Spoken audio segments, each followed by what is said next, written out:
रामपुर गांव उत्तर प्रदेश के पूर्वी हिस्से में बसा एक साधारण लेकिन आत्मनिर्भर गांव था।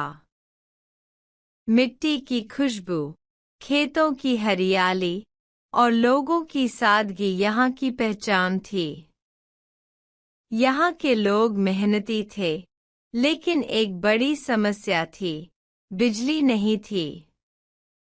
गांव का स्कूल भी बस नाम का था, 2 कमरे, एक टूटी छत और लकड़ी की पुरानी बेंचें।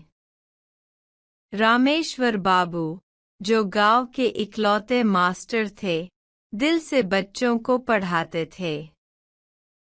वे जानते थे कि अगर गांव में रोशनी नहीं आई, तो ये बच्चे अंधेरे में ही रह जाएंगे, ज्ञान के अंधेरे में। रामेश्वर बाबू ने गांव में पंचायत बुलाई और लोगों से कहा, अगर हम सब मिलकर मांग करें तो सरकार भी सुनेगी, पर अकेले नहीं होगा। कुछ लोगों ने साथ दिया, कुछ बोले, सरकार को हमारी फिक्र नहीं। लेकिन फिर भी एक चिट्ठी अभियान चला। 100 से ज्यादा चिट्ठियां तहसील, जिला और विधायक को भेजी गईं। समय बीतता गया, साल गुजर गए, लेकिन मास्टर साहब हार नहीं माने। आखिरकार एक दिन बिजली विभाग की गाड़ी गांव में आई। अफसर आए, खंबे लगे, तार बिछे, बस आखिरी खंबा लगना बाकी था। पर वो खंबा जिस जमीन पर लगना था, वो हरिराम के खेत के बीच में था। हरिराम एक जिद्दी किसान था। उसने कहा, मेरी जमीन कोई नहीं छुएगा। मुझे अपने खेत का नुकसान नहीं चाहिए। गांव वाले मनाने लगे, लेकिन हरिराम टस से मस नहीं हुआ। गांव का 10 साल का लड़का सोनू, जो गरीब परिवार से था, पढ़ने में तेज था। उस रात जब उसे पता चला कि बिजली नहीं आएगी, वो उदास हो गया। दूसरे दिन वो हरिराम चाचा के पास गया और बोला, चाचा, अगर लाइट आ जाए तो मैं रात को पढ़ सकूंगा। मैं बड़ा होकर मास्टर बाबू जैसा बनना चाहता हूँ। हरिराम ने उसकी मासूम आंखों में देखा। उसकी आत्मा कांप उठी। अगले ही दिन वह गांव के चौपाल पर आया और बोला, खंबा लगेगा।